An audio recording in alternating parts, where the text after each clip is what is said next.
നമസ്കാരം. American president Donald Trump അദ്ദേഹത്തിന്റെ ജീവൻ നിലനിർത്തുന്നതിന് വേണ്ടി പരക്കം പായുകയാണ്. സ്വന്തം രാജ്യത്ത് പോലും അദ്ദേഹം സുരക്ഷിതനല്ല. വൈറ്റ് ഹൗസിൽ കഴിഞ്ഞ ദിവസം മാധ്യമപ്രവർത്തകർ നടത്തിയ അത്താഴ വിരുന്നിനിടെയാണ് ട്രംപിനെ കൊലപ്പെടുത്താൻ ഒരു വ്യക്തി ശ്രമിച്ചത്. കാലിഫോർണിയക്കാരനാണ്. ഇയാളുടെ പേര് കോൾ അലൻ എന്നാണ്. അതായത് രാഷ്ട്രീയമായിട്ടുള്ള അഭിപ്രായ വ്യത്യാസമാണ് ട്രംപിനെതിരെ തോക്കെടുക്കാൻ ഇയാളെ പ്രേരിപ്പിച്ചത് എന്നാണ് ട്രംപിന്റെ പാർട്ടിക്കാർ അഭിപ്രായപ്പെടുന്നത്. നേരത്തെ ഒന്നും അമേരിക്കയിൽ ഇത്തരത്തിലുള്ള ഒരു സംഭവം നമ്മൾ അങ്ങനെ കണ്ടിട്ടില്ല. അതായത് അതീവ സുരക്ഷാ മേഖലയിൽ പോലും കൊലയാളികൾക്ക് കടന്നു കയറാനുള്ള അവസരമുണ്ടാകുന്നു. എന്തായാലും ഇവിടെ ട്രംപിന്റെ പാർട്ടിക്കാർ നടത്തിയിട്ടുള്ള ഒരു ആരോപണം എന്ന് പറയുന്നത് അമേരിക്കക്കാർക്ക് ഒരു ആക്രമണ സ്വഭാവം കൈവന്നിരിക്കുന്നു. രാഷ്ട്രീയമായിട്ടുള്ള അഭിപ്രായ വ്യത്യാസം ഉണ്ടെങ്കിൽ അവരെ എങ്ങനെയും കൈകാര്യം ചെയ്യുക, കൊലപ്പെടുത്തുക എന്ന ഒരു അവസ്ഥയിലേക്ക് ചിലരൊക്കെ പോയിരിക്കുന്നു. ഇത് ശരിയല്ല എന്നാണ് ട്രംപിന്റെ പാർട്ടിക്കാർ പറയുന്നത്.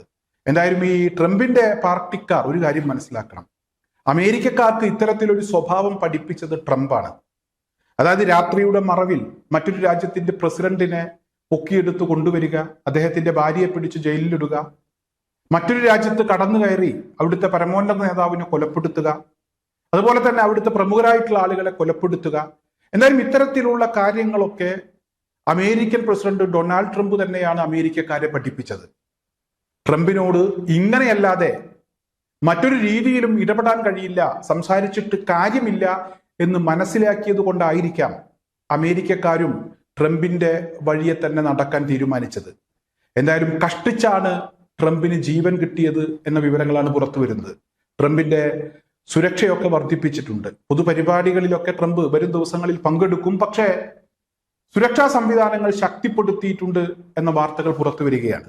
എന്തായാലും ട്രംപും അതുപോലെ തന്നെ ഇസ്രായേൽ പ്രധാനമന്ത്രി ബെഞ്ചമിൻ നെതന്യാഹുവും ഒക്കെ കൊലപ്പെടുത്തും, ഇല്ലാതാക്കും എന്ന് പറഞ്ഞ രാജ്യത്തിന്റെ വിദേശകാര്യമന്ത്രി അബ്ബാസ് അരാക്ചി അദ്ദേഹം ഇപ്പോൾ എന്തു ചെയ്യുന്നു എന്നുകൂടെ നമുക്കൊന്ന് പരിശോധിക്കാം. അതായത് ട്രംപ് സ്വന്തം രാജ്യത്ത് ജീവൻ നിലനിർത്തുന്നതിനു വേണ്ടി പരക്കം പായുമ്പോൾ, പെടാപാട് പെടുമ്പോൾ, ട്രംപിന്റെ പാർട്ടിക്കാർ അവിടുത്തെ ട്രംപിന്റെ സുരക്ഷയുമായി ബന്ധപ്പെട്ടുള്ള ഉദ്യോഗസ്ഥന്മാരെ കുറ്റപ്പെടുത്തുമ്പോൾ ഇറാന്റെ വിദേശകാര്യമന്ത്രി അബ്ബാസ് അരാക്ചി ഇപ്പോൾ വിദേശ രാജ്യങ്ങളിൽ പര്യടനം നടത്തുകയാണ്. ആദ്യം അദ്ദേഹം പോയത് പാകിസ്ഥാനിലേക്കാണ്. പാകിസ്ഥാനിലേക്ക് പോകുമ്പോൾ തന്നെ ഇവിടെ ഇറാന്റെ ഒരു പ്രതികരണം ഉണ്ടായിരുന്നു. അതായത് അമേരിക്കയുമായി ചർച്ച ചെയ്യാനല്ല ഞങ്ങൾ പോകുന്നത്, പാകിസ്ഥാൻ വിളിച്ചതിന്റെ ഭാഗമായി പാകിസ്ഥാൻ ഭരണകൂടവുമായി ഞങ്ങൾക്ക് ചിലതൊക്കെ പറയാനുണ്ട്, അത് പറയുന്നതിന് വേണ്ടിയാണ് പോകുന്നത്, അത് നേരിട്ട് സംസാരിക്കുക, അതിനുശേഷം അവിടെ നിന്നും മടങ്ങും എന്ന് പോകുന്നതിന് മുമ്പ് തന്നെ ഇവിടെ ഇറാന്റെ പ്രതിനിധികൾ വളരെ കൃത്യമായി പറഞ്ഞിരുന്നു. എന്തായാലും ഇറാൻ അവിടെ പോകുന്നു, പറയാനുള്ള കാര്യങ്ങൾ പറയുന്നു. അവിടെ നിന്ന് തിരിച്ചു എന്ന വിവരം അറിഞ്ഞ ഉടൻ തന്നെ അമേരിക്കൻ പ്രസിഡന്റ് ഡൊണാൾഡ് ട്രംപിന്റെ ഒരു പ്രതികരണം ഉണ്ടായി.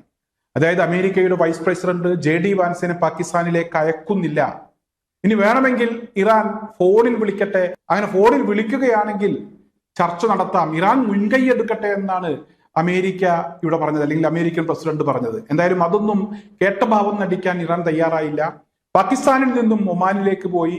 ഒമാനിൽ ചർച്ച നടത്തിയതിനു ശേഷം ഇവിടെ ഇറാന്റെ വിദേശകാര്യമന്ത്രി അബ്ബാസ് അരാക്ചി നേരെ പോയത് മോസ്കോയിലേക്കാണ്. മോസ്കോയിൽ പോയി റഷ്യൻ പ്രസിഡന്റ് വ്ളാഡിമിർ പുടിനുമായി ചർച്ച നടത്തി. ഈ സമയങ്ങളിലൊക്കെ അമേരിക്കൻ പ്രസിഡന്റ് ഡൊണാൾഡ് ട്രംപ് സ്വന്തം രാജ്യത്ത് നിന്ന് പോലും പുറത്തേക്ക് കടക്കാൻ കഴിയാത്ത ഒരു അവസ്ഥയിലായിരുന്നു. ജീവന് വേണ്ടി പരക്കം പായുകയായിരുന്നു. കഷ്ടിച്ചാണ് അദ്ദേഹം രക്ഷപ്പെട്ടത്.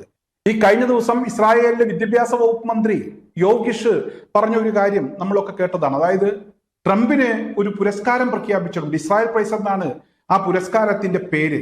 എന്തായാലും ആ പുരസ്കാരം വാങ്ങാൻ ട്രംപ് ഇപ്പോൾ വരില്ല, സുരക്ഷാ പ്രശ്നങ്ങൾ ഉള്ളത് കൊണ്ട് വരില്ല. വരുന്ന സമയത്ത് ട്രംപിന് ആ പുരസ്കാരം സമ്മാനിക്കുമെന്നാണ് ഇവിടെ ഇസ്രായേലിന്റെ വിദ്യാഭ്യാസ വകുപ്പ് മന്ത്രി പറഞ്ഞത്. അതായത് അമേരിക്ക ആർക്കു വേണ്ടിയാണോ ഈ പ്രശ്നങ്ങളൊക്കെ ഉണ്ടാക്കിയത്, ആ രാജ്യത്ത് പോലും, ഇസ്രായേൽ എന്ന് പറയുന്ന ആ രാജ്യത്ത് പോലും ട്രംപ് സുരക്ഷിതനല്ല, സ്വന്തം രാജ്യത്തും ട്രംപ് സുരക്ഷിതനല്ല. അതായത് അമേരിക്കക്ക് ട്രംപിന് വേണ്ടി ഏതറ്റം വരെ എന്ത് പണിയും ചെയ്യാൻ തയ്യാറുള്ള ഇസ്രായേലിന് പോലും ആ സുരക്ഷ ഉറപ്പുകൊടുക്കാൻ കഴിയാത്ത ഒരു സാഹചര്യമാണ് ഇപ്പോൾ നിലവിലുള്ളത്. യുദ്ധം തുടങ്ങിയ സമയത്ത് ഇറാന്റെ പരമോന്നത നേതാവ് പറഞ്ഞിരുന്ന ഒരു കാര്യമുണ്ട്. അതായത് ലോകത്തൊരിടത്തും ഇസ്രായേൽ പൗരന്മാരും അതുപോലെ തന്നെ അമേരിക്കൻ പൗരന്മാരും സുരക്ഷിതരല്ലാത്ത ഒരു സാഹചര്യമാണ് ഉണ്ടാകാൻ പോകുന്നത്, അതിനുവേണ്ടിയാണ് ഈ യുദ്ധം എന്ന് ഇറാന്റെ പരമോന്നത നേതാവ് പറഞ്ഞിരുന്നു. അവിടെ എത്തി നിൽക്കുന്നു കാര്യങ്ങൾ എന്നുള്ളതാണ്. അമേരിക്കൻ പ്രസിഡന്റ് ഡൊണാൾഡ് ട്രംപ് പോലും സുരക്ഷിതനല്ല. ഇസ്രായേൽ പ്രധാനമന്ത്രി ബെഞ്ചമിൻ നെതന്യാഹു ഇസ്രായേൽ എന്ന് പറയുന്ന ഇട്ടാവട്ടത്ത് നിന്ന് പുറത്തു കടക്കാൻ കഴിയാത്ത ഒരു അവസ്ഥയിലാണ് ഇപ്പോൾ ഉള്ളത്. എന്തായാലും റഷ്യയുമായി നടന്ന ചർച്ചയിൽ ഏറെക്കുറെ കാര്യങ്ങൾ ഒരു ധാരണയിലേക്ക് വരുന്നു എന്ന വിവരങ്ങൾ പുറത്തു വരുന്നുണ്ട്. അതായത് തൽക്കാലം ഇസ്രായേലിയുടെ ലെബനോനെയും അതുപോലെ തന്നെ ഇറാനെയും ഒക്കെ ആക്രമിക്കുന്ന അവരുടെ ആ ഒരു രീതി, ആ ഒരു നടപടി അവസാനിപ്പിക്കുക.